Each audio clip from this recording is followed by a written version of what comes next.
All right. Well, it's 12 o'clock. We have an appointment at 12 o'clock, so let's kick things off. Um, Today is all about the listing appointment from start to finish. Okay, so let me ask this question, by the way, live questions, meaning looking for an answer. So you can throw it in the chat box, or I'd rather you come off mute and actually I hear your voice. If you're able to. When you hear that phrase, listing appointments start to finish, what are you hoping to learn? Like, what part of that are you like, oh, okay, this is what that says to me. This is what I'm hoping to walk away with.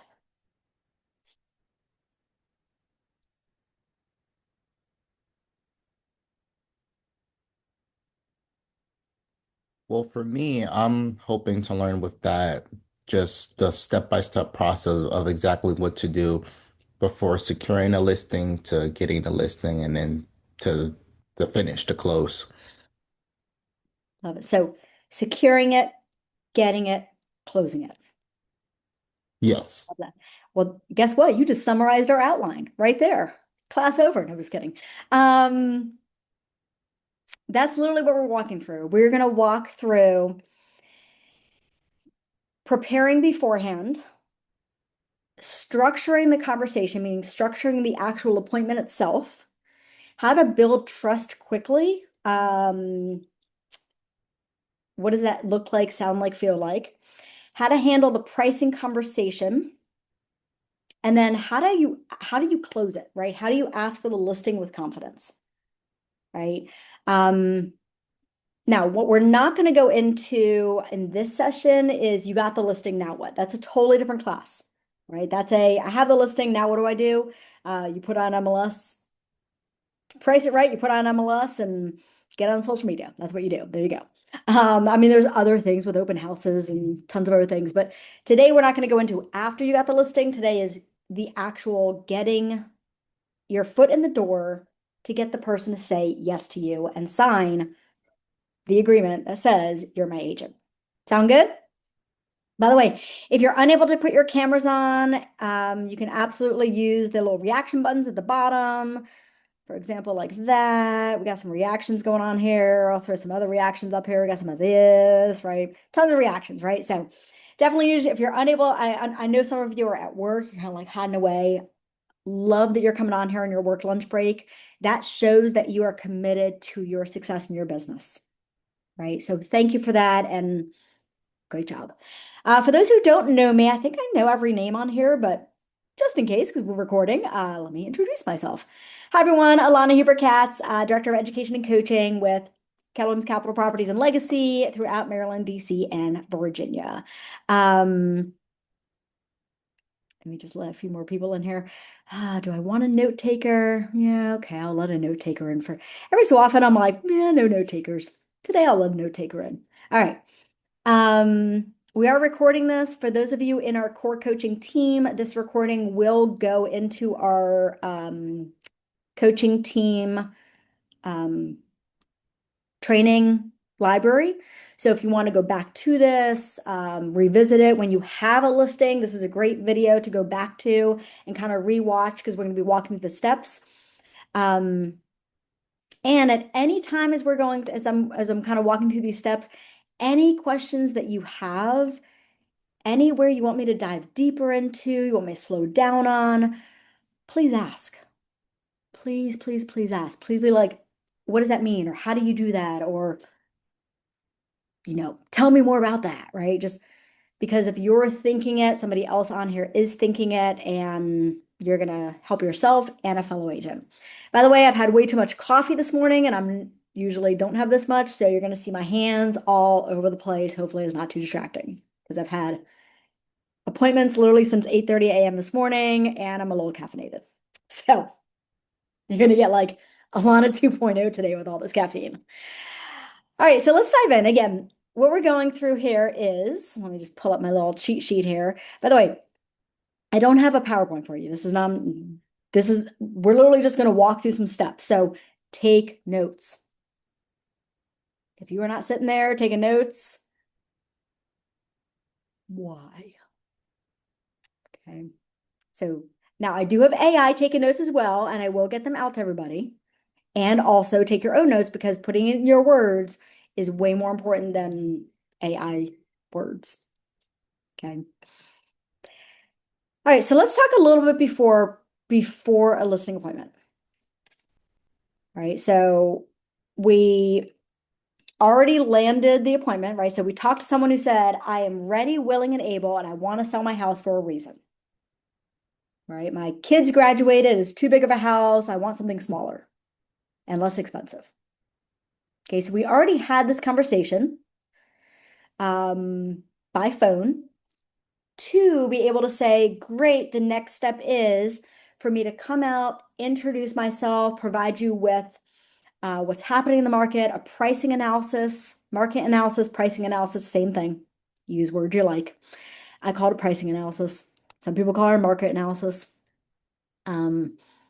So be able to come out, introduce myself, provide you with update on what's happening in the market, a pricing analysis for your home based on today's market. Notice how I said the word market more than once. There's a reason for this. Okay, you're like putting it in their brain, and you'll find out the reason in just a minute. Alphonse is like, huh? Yep. And um, and talk about getting you into that smaller house, less payment, less monthly payment, not as much cleaning. So what you're doing here is you're setting the appointment, but tying it into their motivation of why they want to sell. That's really, really going to be key. You have to know why a person wants to sell in order to actually truly be able to help them. It also helps when we talk about pricing in a minute, because if a person's kind of off their rocker on price, they're like, my house is 500, and the market's like, no, it's not, 375. You can only talk about price with a person when you know their motivation. Motivation means, why are they selling? What is their pain point? Nobody just wakes up one morning and be like, I think I'll sell my house today. Right? There is a pain point causing them to do it, right? Pushing them to do it. So again, that reason. So we know the reason, we set the appointment, we have it scheduled. So now we need to prepare for the appointment. Now, if you've never ever gone on a listing appointment yet, which I know many of you have not yet, a few of you have, a few of you actually have a listing under contract or soon to be, congratulations.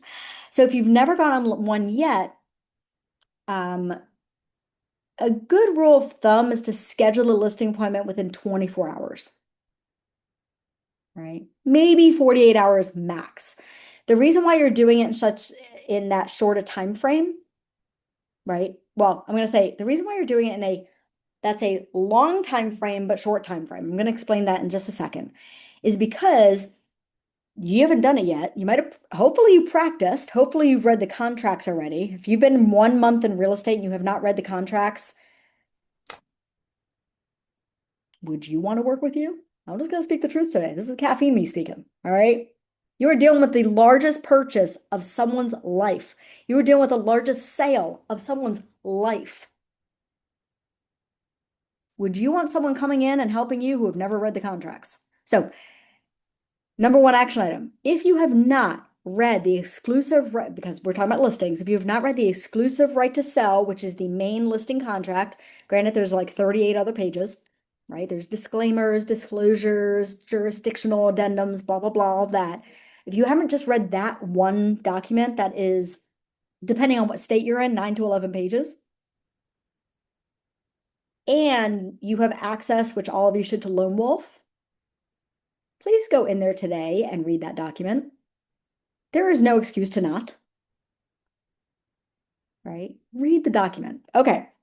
That was my soapbox. Let me get off for a second. So we now have the appointment. So you're going to need 24 to 48 hours just to call your coach and be like, oh my God, I have a listing appointment. Help me, right? To give that time to prepare for it. Now, if you've already practiced, you already have practiced the documents, you've read them, you've put a whole listing package together, pretending as if you're selling a house, which by the way, you should all do. I cannot stress practice enough, right? Build your confidence.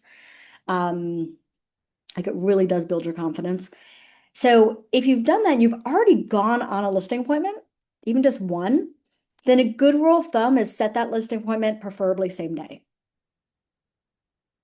So if I'm talking to all of you right now, 12 o'clock, and I'm talking to Michelle, Michelle wants to sell her house, and I have like a 12-minute conversation on the phone with her. I don't need an hour because I'm going to go out and meet her. And I'm having a 12-minute conversation to find out why she's selling, where's she going, what's her time frame, right? I'm getting to know her. I'm then going to say, great, Michelle. The next step is, by the way, that's your transitional phrase. Michelle, the next step is for me to come on out, introduce myself, share with you a little bit about the market, provide you with a pricing analysis on your home, comparative market analysis, it's called, and really how I market homes to get sold. More importantly, how I'm going to help you sell your home. If this makes sense to you, like us working together. Let me look at my calendar. Does tonight at 5:30 or does 6:15 work better for you? So you're landing that time slot. Okay, it's 12 o'clock. If you've practiced, you've already done something, you can get everything ready same day. If you've never done it, I'm going to say tomorrow night, 5:30, 6:15. The reason for that is almost every seller is interviewing 2 or 3 other agents. By the way, they don't choose you based on how many years experience, they choose you if they like you. Okay, so get that whole experience thing out of your head. Doesn't exist. It's a myth. It's in our heads. Okay. If they like you, they connect with you, they choose you. That's the great thing about real estate. So again, you don't want to say next week or the week after because they will already sign with another agent. All right. So now we have the appointment scheduled. We need to prepare for it. So let me ask this. This is a live question. I'm looking for someone to come off mute or put in the chat box. What are we preparing? What are we bringing out there? Now, every agent works a little bit different, so there are a few variations of what people bring. But yeah, what are we bringing out there? Xavier. Is it a listing presentation? Okay, so yes, I'm going to use that term presentation loosely because here's the thing. I don't like PowerPoints. I'm not a PowerPoint person. I don't enjoy them. I think I'm a person. Like, let me just sit and talk to you. Like, let's just have a conversation. So for me, the word presentation means I'm going to come out with a folder of things and we're just going to talk. For a good friend of mine who is a very, well, I'll use this as the example. She's very, what is it called? She's a perfectionist and she's very like, what is it called? Type A, right? Very like, I need I's dotted, T's crossed in a certain order. So for her, she does bring an actual iPad with the listing presentation, which can be found in canva.kw.com. Put that in the chat box here. There are examples in there that literally are already made for you. You just put your picture and information in them. Okay. So some people like the presentation. Some people presentation means I'm just going to talk to you. So yes, to what you just said. And what else? What's in the packet? What are we bringing? CMA? Yep. We got to have, if we're going out Agency talking about agreement, price, we have to have a CMA. agency agreements. Yes, the exclusive right to sell. Now you're not bringing the whole, depending on if you're in Maryland, DC, or Virginia, the packet varies. So look, you're not bringing the entire jurisdictional addendums and lead paint if it was built before 78 and like all the 32 other pages, right? The only thing you're going to bring with you is the exclusive right to sell. And I do recommend the disclosure disclaimer because it's easier in person than filling it out online, right? Everything else, because once they sign that exclusive right to sell, they are saying, you're my agent, I choose you. Everything else, you can then send them through Lone Wolf and they can sign electronically. Or if they don't like electronically, you can be like, great, let me gather all the other paperwork. I'm going to come back out tomorrow afternoon and I'm going to do another full walkthrough of your home while you're signing all the paperwork. So some people, there's a few people out there who are like, I don't like electronics. I don't want to sign electronically. It's about them, not us. Okay. We don't matter. So if they want it in person, cool. I'll be back tomorrow afternoon, same time. Right? The reason why you're not bringing everything out in day one, well, let me ask this. Why are you not bringing 38 to 52 pages out in day one in That your first meeting? it can be extremely overwhelming because I did try to read that contract for the state of Maryland, and it was like a million pages long. And I'm It, a cut to the chase person. Tell me how much money you need. Tell me what I need to do. And yeah, exactly. If you bring a folder out there and it's this thick, their brain, the second you sit down at that table, their brain goes, and I'm done. They shut down before they're not even listening to you anymore. You overwhelm them even before you show them anything. Okay. I'm going to share a story in a minute. Somebody don't let me forget the story because it's really crucial about an appointment I went on with an agent and the negative outcome of it. Okay, that's the story I want to share, but in a little bit. So, well, it was a great learning experience. So I can't say it was a negative outcome, but it wasn't the outcome that she hoped for. And I'll share why in just a minute. So you're bringing the exclusive right to sell. You're definitely bringing that CMA because you can't talk price without it. But you may not need to show the CMA. We'll talk about that in a minute when we get to the actual appointment itself, like when you bring it out and show it, when you don't. And then for me personally, on the listing presentation that you'll find in that canva.kw.com link, there's 3 or 4 pages specifically in that presentation that says marketing. I just print those 3 or 4 pages in color and have that in my folder. It just shows how we market homes. That's all. It's pretty. People like seeing it. Whether you talk about it or not, you give it to them. Right? So you'll find over time, here's the best rule of thumb for listing appointments. If you yourself, think about you, if you are selling a house and a person came to you, to your house, to meet with you, what's most important to you? What would you want to see? What would be overwhelming to you? Right? And then cater it that way. If Alfonso came to my house and I'm selling my house and he whips out a laptop and pulls up a PowerPoint, I already know I'm not choosing him. Because if he's not just having a conversation with me, you tune me out. I'm done. All right. I'm going to give you some signals to watch for on this, by the way. There's just really like some non-communication cues that you need to watch for. Yeah, it's too transactional. Transactional is, hi, I am here to sell your house. Let me do a walkthrough. Let's sit down and let me go through my 20-point slide presentation with you. Greatest way to have them not choose you is that. I will say this, robot, exactly. The majority of agents in their first year in real estate, and I will say this, in their first few listing appointments, I did this my first year too. We tend to talk ourselves out of the listing before it even gets a chance. Because we talk too much, we share too much, right? Actually, this is a good place for that story. All right, so I'm going to tell a story of an agent. True story, a few years ago. So his agent had her first listing appointment. Now she's been to training, she's practiced, she read the contract, she pretended like her mom was selling a house and all these people, so she practiced like crazy. Okay, so she was ready. However, she was terrified. So she's like, hey, Alana, like it's in 2 days. Can you come with me?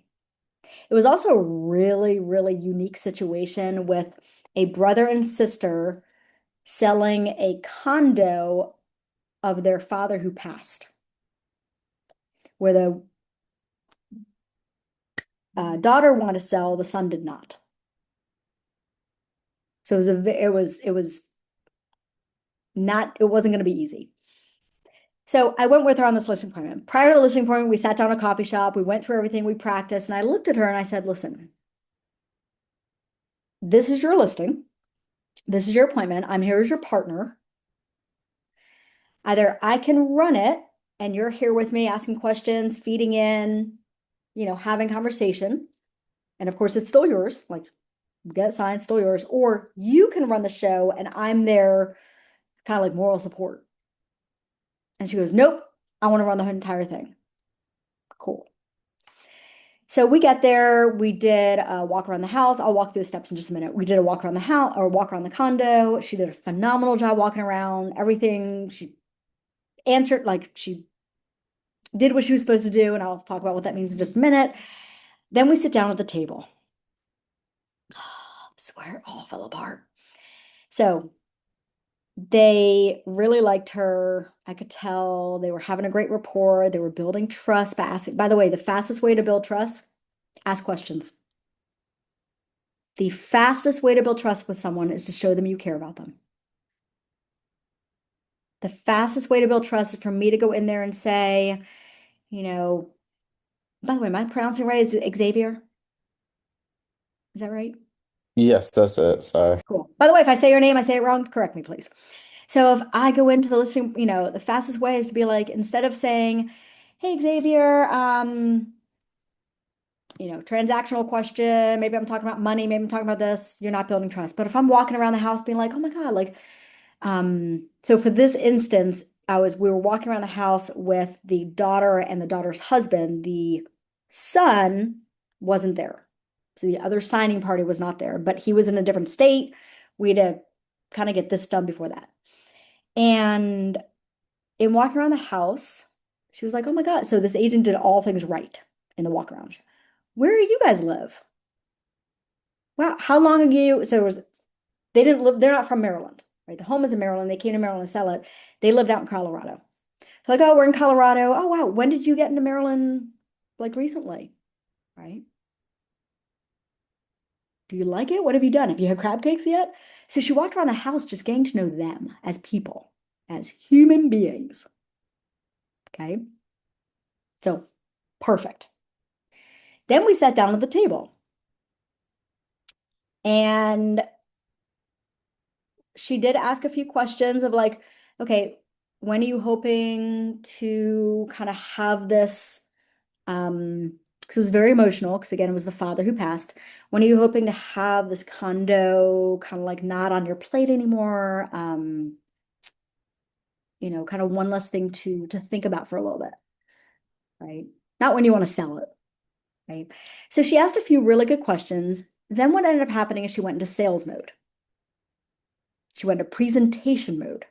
What I mean by that is she talked for 20 minutes straight without asking one question. And what ended up happening across the table, so I'm here, she's here, husband and wife are here.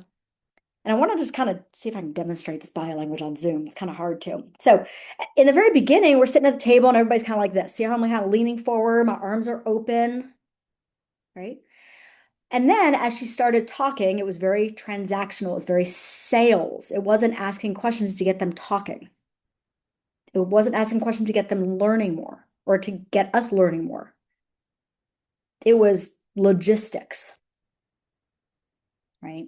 So within about 5 minutes of her talking, the husband went on his phone.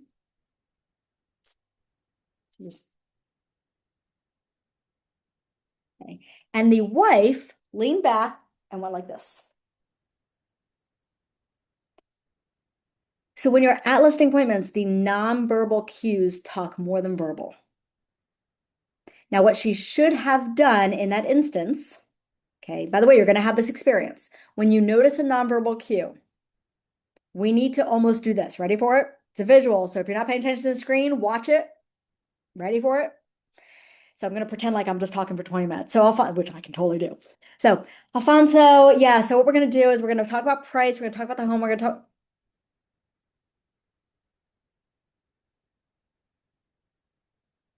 Wow, I'm sorry. I just went off on a tangent. Let me stop for a second. Literally, like, cover your mouth, and I'm just gonna say, shut up. All right? Like, be quiet. Just stop yourself. We know when it's happening. And say, oh my God, I'm so sorry. I'm getting way ahead of myself. And then ask a question. Right? Talk to me a little bit about like a great question she could have asked to bring them back into the fold was, so I know this has been kind of an emotional roller coaster for you. I understand that. Tell me a little bit about, I know you've held on for this condo for like a year now, right? What has been some of the headaches with that for you? Right? And just get them talking. Right? And then you listen to follow up and ask another question. And then you listen to follow up and ask another question. Right? So anyways, long story short, she didn't get the listing. I tried to pull it back in, but she just kept interrupting and talking. Yeah. So when we left, we went to a coffee shop, we kind of debriefed. And I looked at her and said, listen, number one, this happens to everyone. Like, don't beat yourself up. We learned from this, right? We have to fail forward to succeed. If you never fail, you can't succeed, period. Right? That if you never fail, you cannot succeed. Perfectionists on here, that's going to be hard for you because you don't want to fail, but you cannot succeed without it. You have to have the failures. By the way, I don't use that as a bad word. That's actually a good word. So we sat, we talked about it, and in that conversation, she was so focused on the signature. The paperwork, the signature, let me get a signature, that she stopped for, and by the way, this is one of the most caring, genuinely caring persons you could meet in your life. Like this agent has the biggest heart of anybody I've probably ever met. Right? So I looked at her and said, you left yourself at the door and focused on something wrong. Right? So you got to remind yourself of that. Like you almost have to like say it out loud before, like when you're driving to the appointment and when you're in your car before you knock on the door, which we're going to get into that right now. You have to sit there and just say out loud, like, focus on the person, ask more questions, have a list of questions, bring questions with you. There's actually a page in that listing presentation that's literally a page of questions. Print that out and just have it in front of you. People appreciate seeing it. Right? You can literally just make sure when you're reading the questions, you're not robotic. What I mean by that is, okay, so Marguerite, why are you looking to sell a house? Here, let's role play a second. Are you able to come off mute?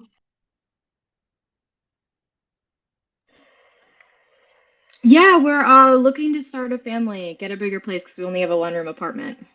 Okay, that's awesome. So when do you want to sell by? Uh, we're thinking of selling that apartment in the next few months. We're going to be house hunting. So probably, hopefully like within 3 months or so, getting it online and listed. Okay, cool. And okay. Notice how I'm like a Rushing. robot asking, right? As opposed to like, oh my God, you're starting a family. Well, congratulations. That's so exciting. Right? Like Yeah. focus on the words and the person. Everything else will fall into play. Because there's going to come a point within the conversation, which by the way, this conversation in person is depending on the person, like their personality, if they're a talker versus like one word answer, which by the way, that's not a bad thing. It just means they're a one word answer person. They're like a high dominant personality. Doesn't mean they don't like you. It just means that's their personality. So you could be sitting there having this conversation for 5 minutes, could be 15 minutes. It's not an hour. It's 5 to 15. Right? To then be able to say, let's talk about making this happen. Let's get you and the upcoming family into this new home and get this sold. So again, all the verbiage we use is based on the words they give us. Okay. Okay. So we have marketing materials. We have exclusive right to sell, which by the way, the exclusive right to sell is completely filled in, minus the price box, unless you've already talked about price on the phone, which usually you don't. Okay, but everything is ready to go filled in. You can even buy those little like either highlights or those little like tiny sticker tabs of where all the initials and signatures are. So like their eyes are like, ooh, that's where I sign. That's where I sign. Okay. So you have all this in a folder. Go out, go to Staples, go to Office Depot, have some fun, buy some school supplies. Right? Actually, it's a great time of year to buy real estate school supplies because they're all on sale now for actual kids who go back to school. So buy some school supplies.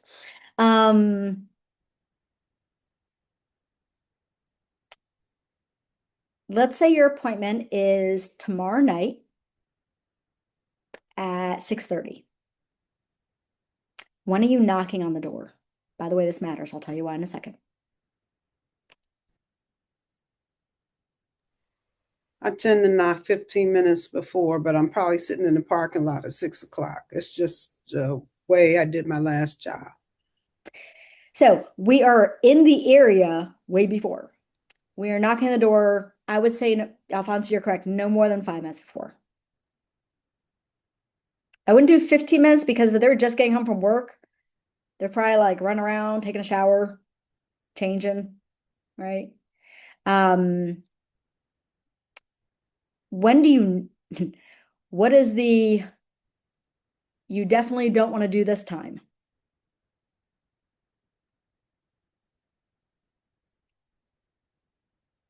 Meaning, if your appointment's at 6:30 and you knock on the door at 6:35, what's that tell them? You're late. You're late. I can't trust you. Now, here's the thing. If something happens and you show up at 5 minutes late, still knock on the door, still have the appointment. Right? Just be like, oh my God, I am never late. This does not happen. Don't make excuses, just apologize, move on. Don't be like, oh my God, I was stuck in traffic. Plan for traffic. Just automatically, like Michelle said, get there to the area. Like I usually have a listing appointment, I'll go to the area literally 30 minutes beforehand and park around, don't park in front of their house, that's weird. Park like around the corner and just sit there and prepare, read your stuff, listen to music, whatever psychs you up, right? Just be there, right? So you knock on the door between 5 minutes and 1 minute before.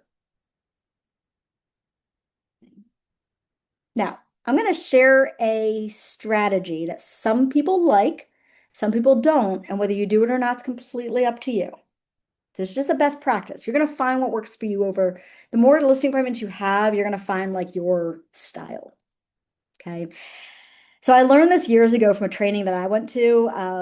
It's about it was about a year into real estate, not even. I went to a training and this agent said this. I'm like, oh, that's fun. I'm going to try that. And for me, I liked it. I have another friend of mine. No, she does not like this. So take it with a grain of salt. All right. So I knock on the door. Okay. And Alfonso answers. Go ahead, answer the door, Alfonso. Hi, how are you? Hey, Alfonso, Alana here. It is so great meeting you in person. All right. You ready to get this house sold and into something bigger to grow your family? Yes, for sure. Come on All right, in. let's sit down. Let's do some paperwork. Now, some agents don't like that approach because they feel it's too like, wow, that was aggressive. Me, I'm a jokester by nature. So if Alfonso comes back like, hey, whoa, like, let's sit down and talk first, or let's like, hold on. I'm just joking with you. Let me tour your house. All right, we'll get to that later. So depending on your personality, I love going in on that because I go in on as a jokester. If I can get a person to laugh right away, you typically have them, right? By the way, if he was like, yep, let's do it, I'm going to quickly tour the house, depending on the size of the house, 3 to 5 minutes. If it's a larger house, maybe 8 minutes. And I'm literally going to sit at the table and get paperwork done. And my appointment's probably going to be 30 minutes max. In and out, signed. Again, we're the ones who talk ourselves out of it because we talk too much. Right? Now, Alfonso's like, oh, hold up. Like, let me hear you. I don't know you yet. Let me see what you have to say. All right, let's start with square one. So, you guys ready for the 3 steps of the actual listing appointment? We're going to break it down into 3 steps. Okay, this is your simplified version of your appointment. Because we overcomplicate things. And we need to stop doing that. And by we, I mean me too. Okay. So step number one, tour the house. Come on in the house. Now, what you're doing here, the reason you're touring the house is because so on your call, prepping for the appointment, on your phone call before the actual appointment itself, you went through the seller questionnaire. You asked them, tell me about your home so I can make sure I do a proper CMA, proper comparative market analysis, right? How many bedrooms? How many bathrooms? What type of countertops? Tell me about your kitchen. Tell me about your floors. What's in the backyard? Like all the things. You have a garage. How many cars? Is it in the city? Do you have a parking pad? How many cars?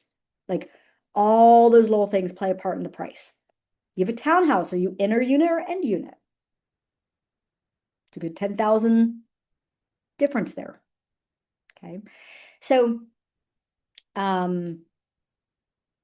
you have that CMA is a range. It's not a number, it's a range. The CMA gives you low, middle, high. No matter what they tell you on the phone, you may have a thought in your mind on, wow, their house, based on what they said, sounds amazing. It is going to be on the high end. I know it. You don't know it. Everybody's house looks amazing to them. Then you get out there. And it's not. Okay. I have a good friend of mine who is probably selling their house next year. No, don't get me wrong, gorgeous, gorgeous house. And in their mind, it's top of the line gorgeous. Now, when we get closer to it, which won't be till next year, they're not high. They're not going to be on the high end. They won't be in the low end. They have some great features, but it will not be in the high end because it is outdated. Like outdated. You got some walls, you got some things, and yeah.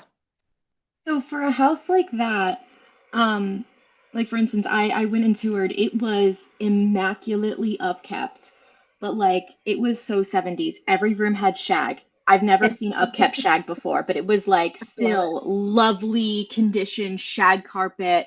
I mean, original like 70s kitchen fixtures, like museum quality looking like.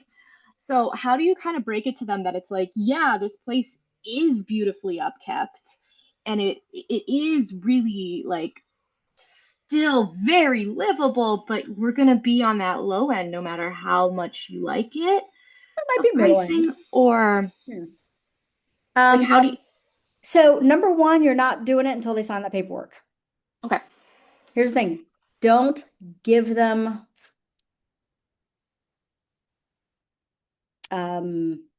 what's the word I'm looking for? Don't give them suggestions, feedback, guidance.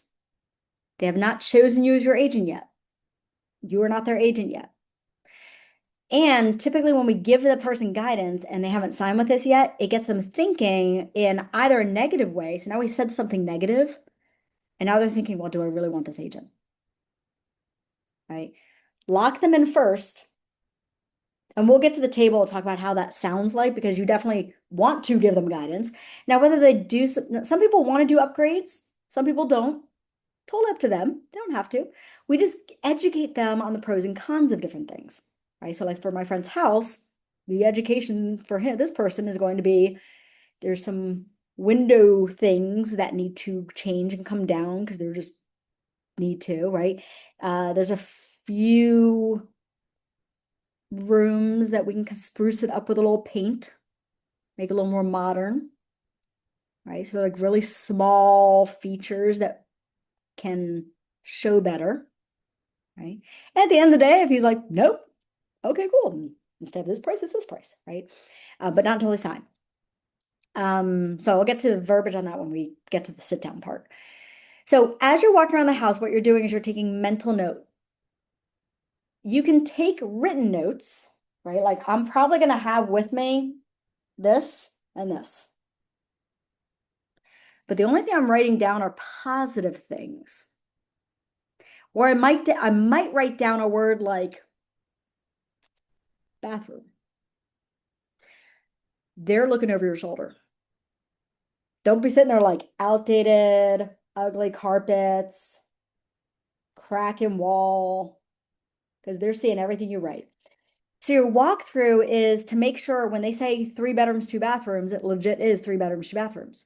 Your walkthrough is to say, okay, they thought their house was like, holy smokes, immaculate. And here we have shag carpeting from the 70s, which by the way is totally back in, shag carpeting from the 70s and purple walls.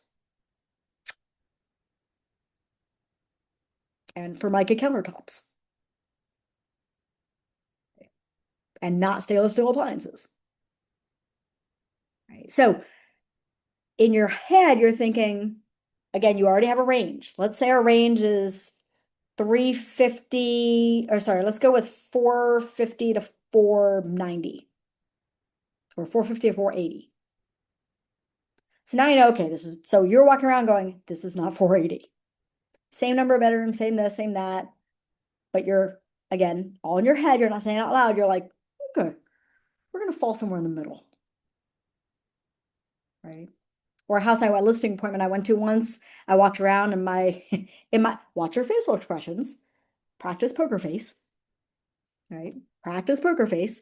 I walked around a house once and I'm like, my facial expressions wanted to go, oh God, no. God. Like just, whoo. It was a house. I went directly home and took a shower. I'm just gonna say it that way. I have nothing else to say for that. I was supposed to go out afterwards. I'm like, nope, I need to go home. You never know what you're walking into. So the facial expression was this,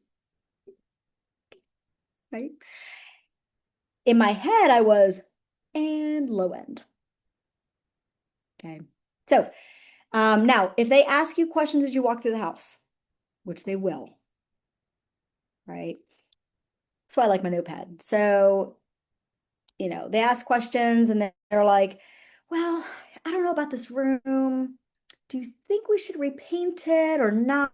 Do you think we need to change stuff in here? It's like all wood paneling. Like, what do you think? Well, I love your thinking. I love that you're thinking ahead on that. I'm going to write that down. We're going to talk about that. And then actually write it down. So they see you write it down. So what you're doing here is you're showing them you're listening, you're writing it down, you're not answering it because again, you're not at that point yet. The only exception to this rule is if they play 20 questions with you and like every room they walk into, you're like, well, what do you think about this painter? What do you think about this? You don't want to constantly not answer every question. So you kind of feed them something. Right. So like maybe like the third question, I'll be like, wow, fantastic question. You know what? Yeah, I would absolutely, as your agent, notice how I just said that, right? As your agent, I would absolutely provide you with like the hot colors of the season to freshen up the paint in this room, to really show in pictures. We'll talk about that. So it's like giving them a little like piece of candy, right? But you're not giving them like the smorgasbord. Okay. All right. After the walkthrough, we go sit down. We're like, hey, let's go sit down and talk. Now they're going to lead you to wherever they want to lead you. You're going to sit at a kitchen table, a dining room table. You might sit on couches, you might sit on chairs. It might be a vacant house. You might be sitting on the floor. You don't know where they're going to lead you to sit down. You might be sitting at a countertop. You just simply say, hey, let's go sit and talk.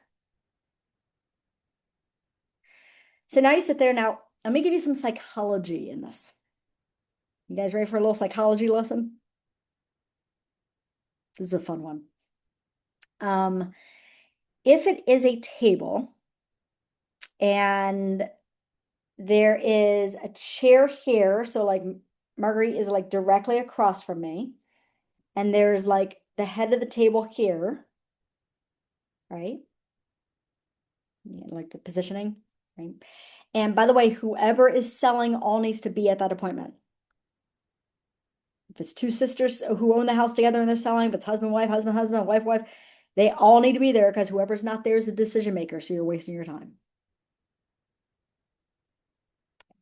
So however they position them, they will sit first. So they're going to sit.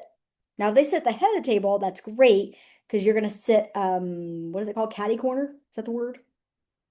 Okay, so that's great. That's good positioning. If they sit across from you, you want to move, don't slide it on the wood. Pick it up. You want to pick up the chair, move it to the head of the table because you want that caddy corner. Now, if you're not able to, you're not able to. And it's if a round table, it doesn't matter because you're all around together. When you are directly across, the table almost acts as a psychological barrier to now say, here I am, we are here, we have this barrier in front of us. But if we're kind of catty corners, we're like hanging out like this, like, hey, what's up? Like, what's going on? Right? It actually sends a signal breaking down their walls a bit. So there's a little psychology, nonverbal communication lesson. All right, so we're at the table. What do you guys think the very first thing we should talk about at the table? Very first thing we talk about. What's number one at the table? So number one, walkthrough. Number two, table. What's the first thing we talk about at the table? On this Motivation. instead of running I would talk about motivation. Nothing else. What's motivating you to move? Is allow them. I hear like multiple people. Hold on. So I heard Michelle say motivation. I heard someone else, but I wasn't quite sure who it was. Okay. Motivation for the win. Don't talk about price yet. You haven't gotten there. Don't talk about the exclusive right to sell yet. You haven't gotten there. You need to sit down, even if you talked all about it on the phone. Your first few minutes at that table is building more of trust, building the relationship, because again, they choose you based on them liking you. Okay. So what you're doing here is you're sitting down and you're simply saying, you know what? There's a few Michelle, so Michelle B. So, you know what, Michelle B? I know we talked on the phone. You mentioned really wanting something bigger, feeling a little cramped in this house, wanting more bedrooms, one for, I know you mentioned office space, right? I know you mentioned wanting a house with no stairs, right? 'Cause you're tired of the stairs. I get you. I'm in a townhouse. I'm kind of tired of my stairs too. By the way, anywhere you can relate, throw it in there, but only if it's true. Don't you make stuff up. It won't be genuine. Okay. Like I'm legit tired of my stairs, which is why I said it. If I wasn't tired of my stairs, I wouldn't say it. Like I won't say, oh my God, I would love a yard for my dog. I don't have a dog. They'd be lying, right? Don't do that. So I'm sitting down with Michelle and I'm like, so tell me more about that. Like, what are you really hoping for in your new home? Right? Talk to me more about that. What does that look like to you? What will that do for you? Right? Michelle, let me ask you, what is most important to you about the sale of this home? Now, here's the thing. We all know the answer. What's the answer? What is the most important thing who people are selling the house? What's the most important Money. thing? That's it. There's nothing else. How much am I going to make and how fast can you sell it? There is nothing else. People sell a house for those two, like that's it. So, but we still want to ask them, wow, what's most important to you in getting this home sold? Right? Michelle's gonna be like, wow, I need the money from this to be able to put down on the new house. So like, what am I gonna make from it? And like, I'm sick of these stairs. So like, how soon can we like get it? Like, what are you gonna do to market it? Like, what do you do? Right? So they'll say things. By the way, they all say the same thing. Everybody says the same thing, but you're getting them to talk. You're not selling them. You're asking, right? So again, you're sitting here for, depending on the person, 5 to 15 minutes having a conversation.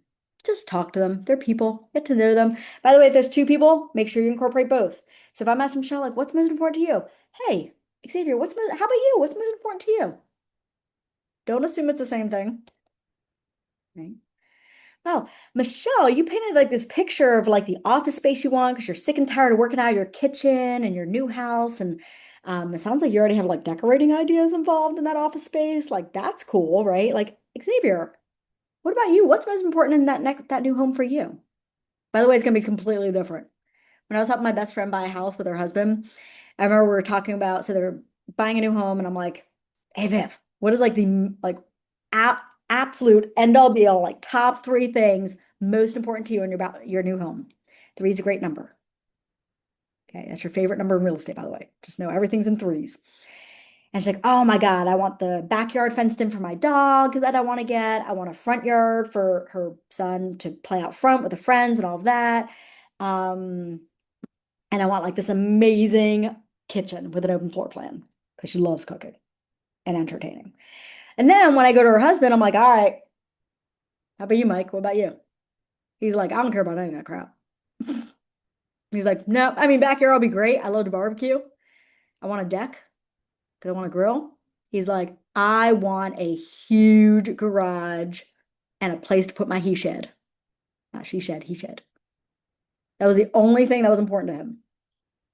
So again, make sure you ask everybody because they're going to be different and you need all of that info, right? What that also shows you is you're listening to both and you care about both. All right, so we're sitting down at the table. That's step number 2. We're sitting at the table. We talked about motivation. We dug in. We had this little conversation. Now we're going to ask them a question. Ready for this question? We're going to ask 2 questions right here. Very first question. Alfonso, what is most important to you in the agent that you hire? Someone that's going to be responsive and is able to meet my needs. Okay, now when you say, I want to make sure I'm hearing you correctly. When you say, wait, don't assume things. When you say responsive, like texting, calling, like, is that what you mean or what do you mean? Yeah, just if I have a concern, I want someone that's going to be readily available. It's not going to take 2 or 3 days to respond, as a rush of the market. So if there's something happening that I need to, be alert or ready for, I want them to be ready, just responsive. Love that. Love that. So as I work as your agent, notice how I keep saying that. By the way, ABC, always be closing. ABC, always be closing. So when I say things, when we use words like, okay, so as your agent, keep you updated on all the showings, all the feedback, what the market's doing, the changes, right? Any questions that you have, getting back to you same day, or you message me at midnight, I might be asleep, I'm just gonna be honest, right? Laughter, ha ha ha, right? And be like, so first thing in the morning when I wake up, you're like my first call, right? Okay. So what you're doing with this question is you're finding out what is most important to them and the agent they hire. So now that's the only conversation we actually have to have. Right? If he said things like, I want to know how my agent's going to market this house to get the best price for me. Now I'm going to pull out the little marketing sheets in the folder and walk through that. If not, I'm just going to give it to him. Right? If he said, the only thing I care about is I need to move in 60 days for my new job or I'm going to get fired from it. And I haven't even started yet. So now it's about pricing the house right to get him where he needs to go. Right? So we asked that question. Now I'm going to ask the second question. Okay, the first was what do they care about? What are they looking for? What matters to them as an agent? So the second question is, listen, everybody has a number. Now, me personally, I would have already asked this on my call before the actual appointment, just to prep it. But some agents don't do that. They ask at the appointment, right? Some agents ask twice. I'm going to ask the question and you'll know what I mean. Is there a price you had in mind for your home? Knowing that, here's the thing. I don't price houses.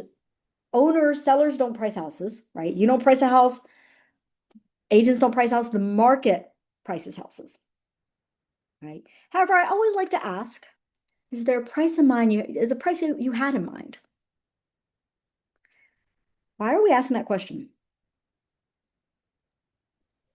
Because if you have a neighbor who just sold their home and you keep getting, because I get those flyers from other agents saying, we sold a house in your neighborhood for $600,000. I'm like, seriously? Because I didn't pay that. Now I have kind of an idea of what my neighbors are making on their homes. And since I'm consulting a professional now, a real estate agent, I'm I'll tell you what I think, but I keep my mind open to hear what you think about my Let's say, based on the price, it'll let you know whether or not they're motivated to sell. Because if their price is higher than what the market dictates, they aren't that really motivated, depending on how you pose your strategy. So yes and no, yes and no there. Here's why I'm going to say that. So here's the thing. One, Michelle, to your point, yeah, if a neighbor's house recently sold, they were eyeing that up. Okay. And so they're now thinking that number. to expand screen. The I second wanted to is, say, oh, go ahead. I just wanted to say one thing. I also, it will tell you if you want them to be a client. So if they give you a number and it's not really, you know, that I'm talking about their motivation, you might not want them as a client because, you know, you're not going to meet the expectations. And that too, right? Here's the thing. When you go to a listing appointment, you are choosing as an agent to accept the listing if you want it. They're interviewing you, you are interviewing them.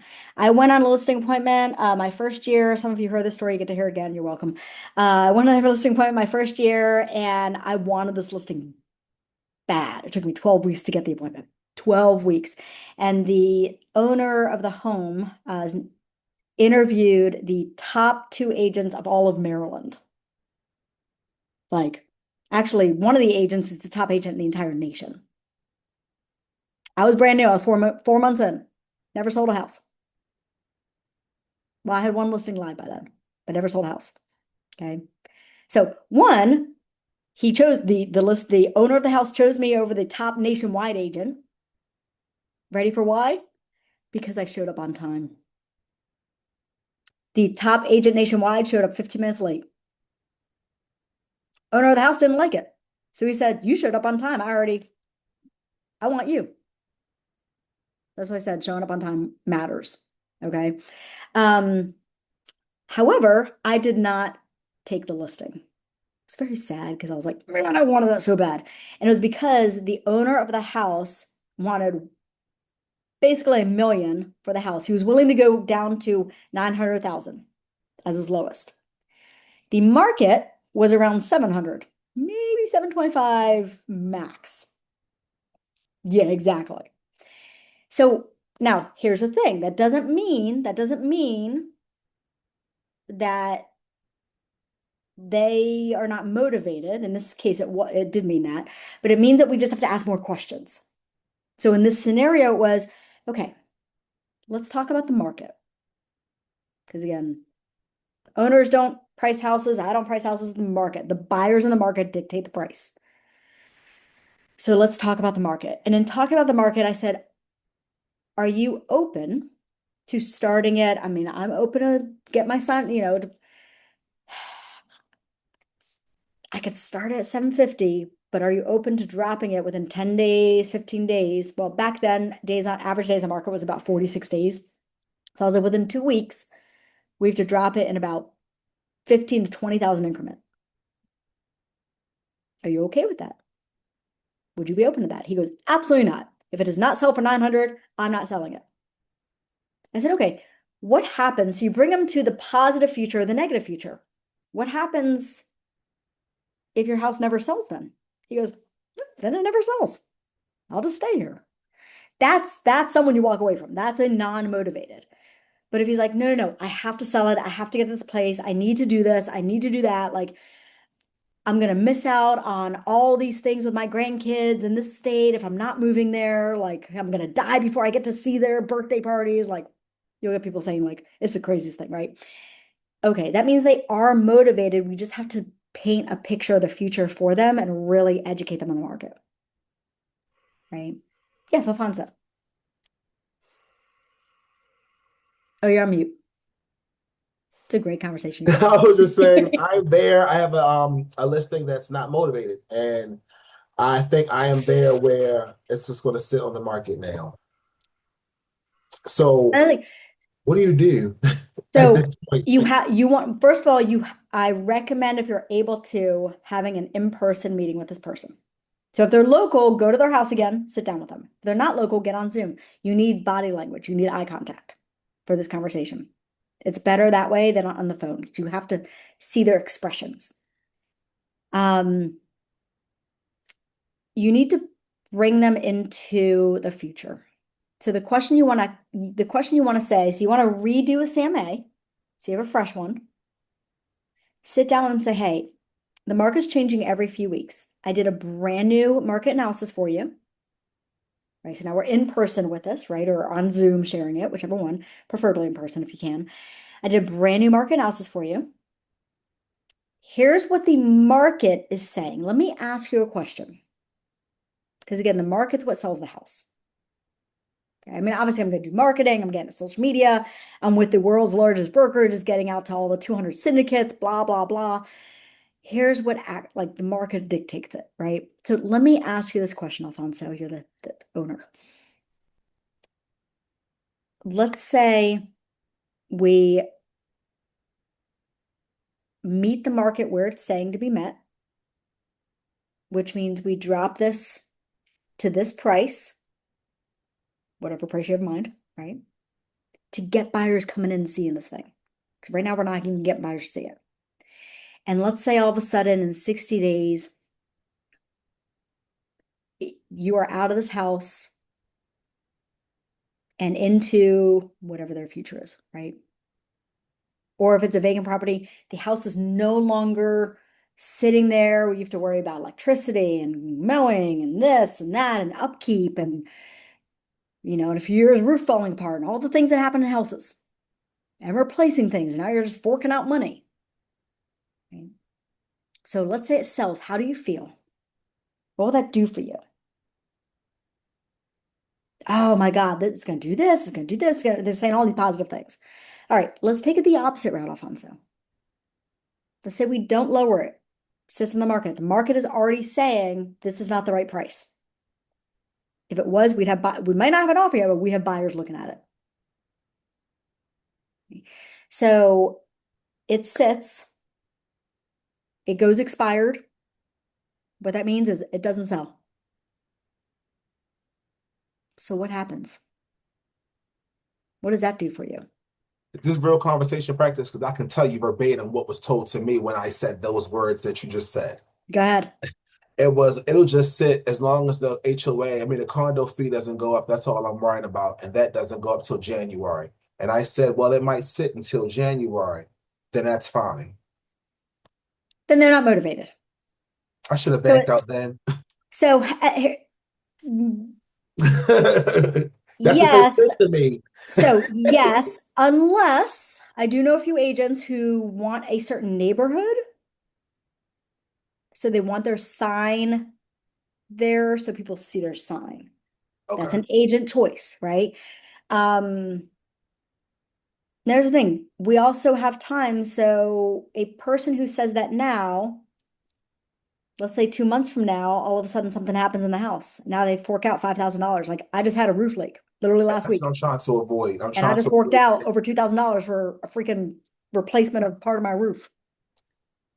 Right. So like those little things, if all of a sudden something pops up, oh, their motivation changes. They're like, what else could change? I need to get this sold now. So that it's kind of like hoping something bad happens in the house. That's what you're hoping for right now. You're not hoping, but you're hoping. Yeah. Yeah. Okay, let me fast forward. I know we're a little over time. I'm almost at the end. So again, you did the walk through the house. You sit down at the table. You talk about motivation. You ask them price. Now here's the thing about price. If all of a sudden they say, I'm thinking around 480, and your walk through the house, you're like, that is spot on. It's even a little lower than what I was thinking and the market was thinking. You don't need to pull out the CMA. Your very next thing at the table is great. Let's get you into that bigger house for the extra rooms for that growing family of yours. I'm so excited to work with you as your agent. You pull out the exclusive right to sell, you hand it to him, you hand the pen, and you sit there.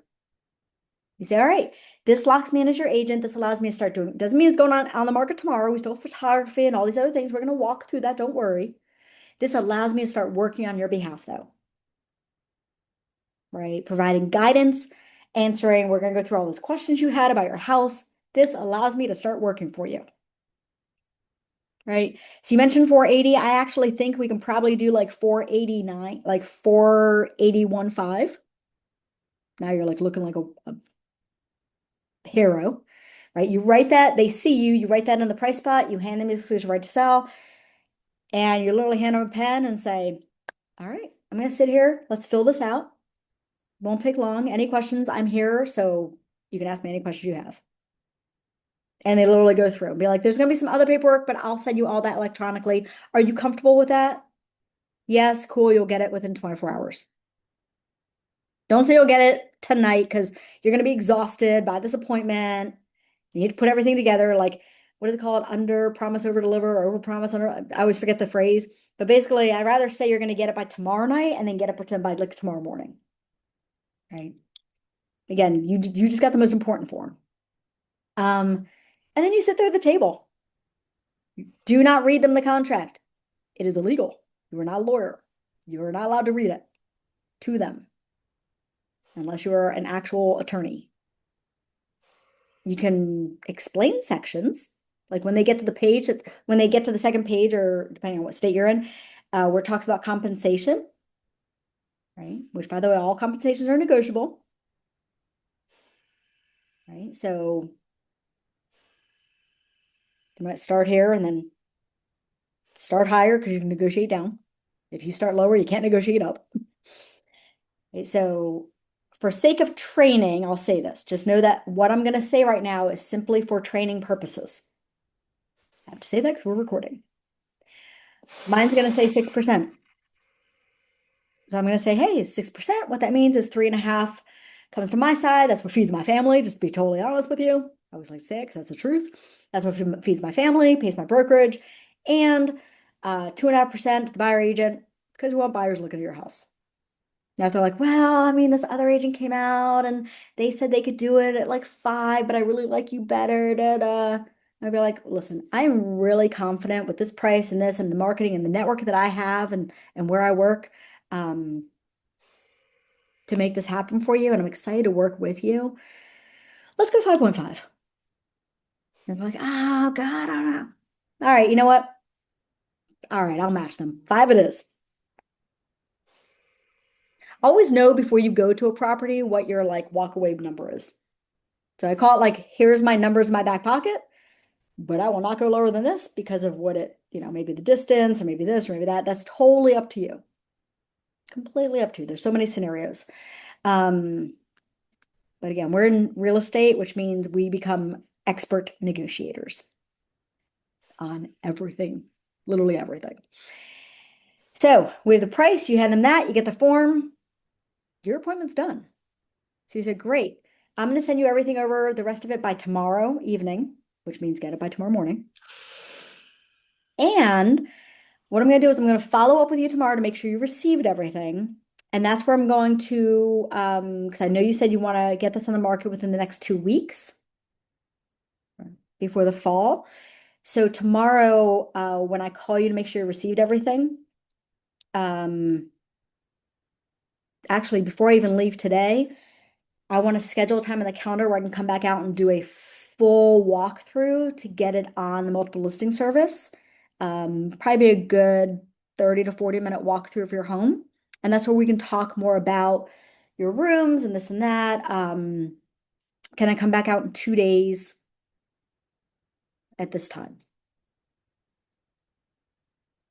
Right. And then obviously once you get the listing, there's more to come from that, but that's a whole other class. Okay. So now you have a listing. Yay! So again, if you think about your steps are ready, show up on time, knock on that door 1 to 5 minutes prior. Okay. Walk through the house just to gauge like where is it falling on that low, middle, and high range. Sit down, talk about motivation. Get to know them as people. Care about them. Ask them questions. Do not sell. Get them talking. Find out what price they have in mind. If they're offered their rocker on price, bring out the CMA, walk them through the CMA. If they are on point with their price, don't even bring the CMA out, just write the price in, hand them the exclusive right to sell. And then finally set up that next step of you coming out to do your full walkthrough and get things ready. And Marguerite, great point. That's also half a year of property taxes. Yep. Yeah. So Alfonso, when people are holding on to, let's say, vacant properties, right? It is, and they are like, well, if it doesn't sell, it's fine. I'll just hold on to it. Hey, walk me through all the things you pay for the year. Let me make a list of that.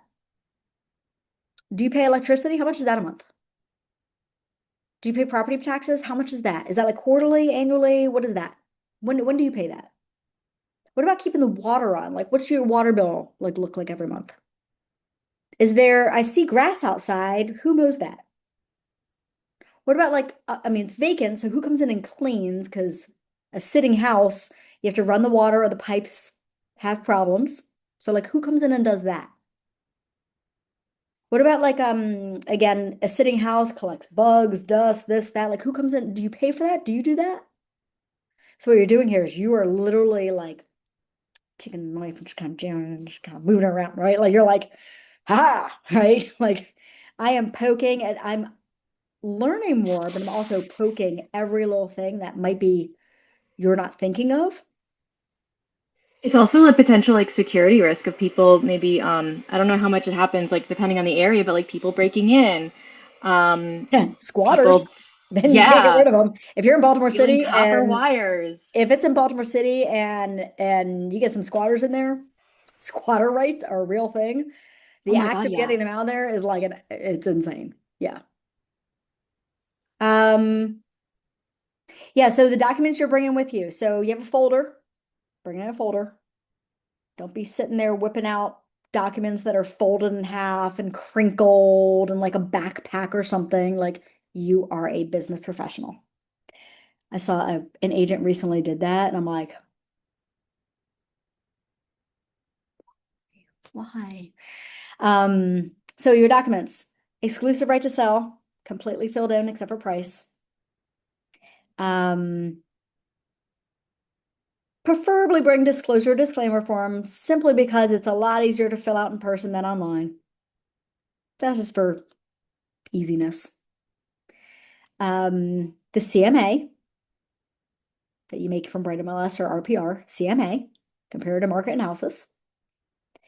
And then a few of the pages that you personally like that you can pull from the listing presentation that's already made for you in canva.kw.com, right? So there's a one page in there that has a bunch of great questions, maybe of that. There's like 3 or 4 pages that just talk about marketing. You can print those in color, have that. Right? If there's other pages that speak to you that you would want someone come out and show you, have that. Because if you get excited about it, you're going to talk with passion, right? So if you're like there's a few pages that are graphs. I can't stand graphs. I don't like them. I don't like talking about them. I'm not a graph person. So I do not bring anything that has graph on it because graphs bore me. So I'm going to bore the person. So like I don't want someone coming to my house with a graph. So I'm not going to bring it to others. So like just look at it and think for yourself, like what would I like? By the way, if you line up 100 agents, 100 agents do listing appointments differently, right? The only thing that's the same is I'm going to do a walkthrough. I'm going to bring this out. You're going to sign. Other than that, the other things they bring, whether they do a sit down first, then the walkthrough first, like all that, they will all do something a little differently. I say that to say this. I'm going to kind of end with this, and that is the more you do listing appointments, the more you're going to find what feels best for you,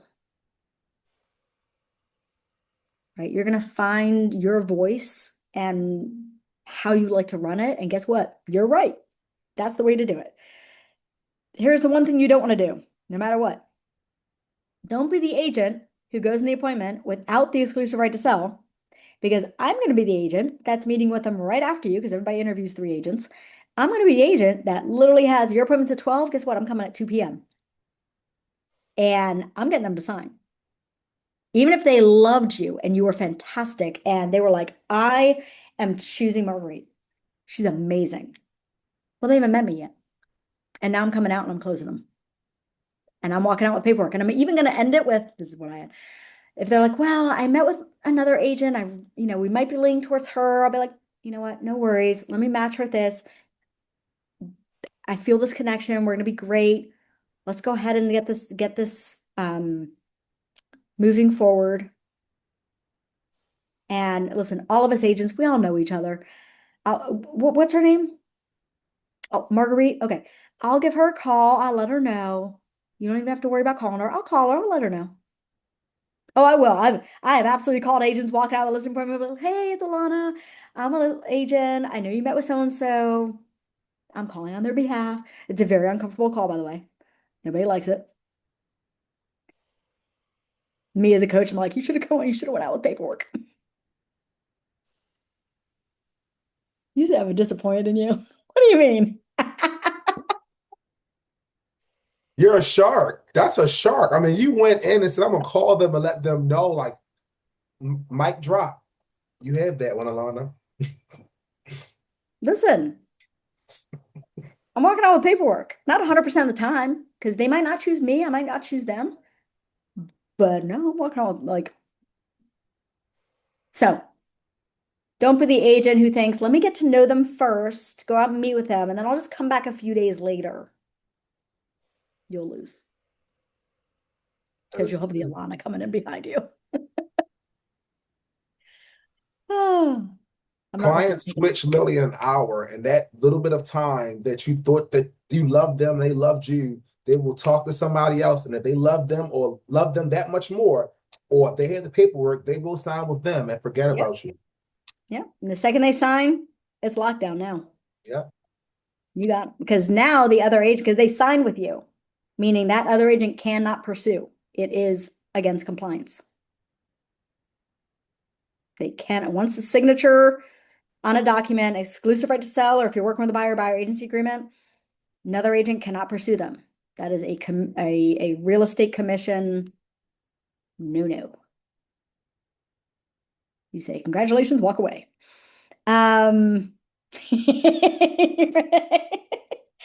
Yeah, my nickname back in the day was Piranha. All right, I'm just saying. But it was like fluffy piranha because it was like I was like came in all sweet and I was like, rah, attack. Yeah. So, all right, we walked through from front to start or start to finish. I'm going to end with this. Read the exclusive right to sell if you have not read it yet. Just read it. Practice. Practice. Read. Cannot stress that enough. Quick question before you Yeah. go. So I wasn't able to ask, but you said for the contract, we do not read it to them, but we just like explain a section, like if they have a question about Mhm. it. Okay. Yeah, correct. Do not read it to them. You are not allowed. You're not an attorney. That's not my rule. That is a legal rule.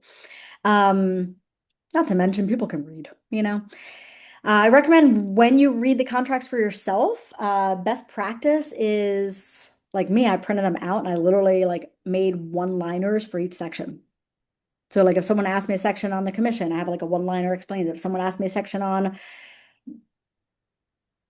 inspections, I have a one-liner on it. Right. So you're like kind of like make your own little cheat sheet for it. Yeah. All right, everybody, have an amazing day. If you need anything, reach out. Bye, everyone.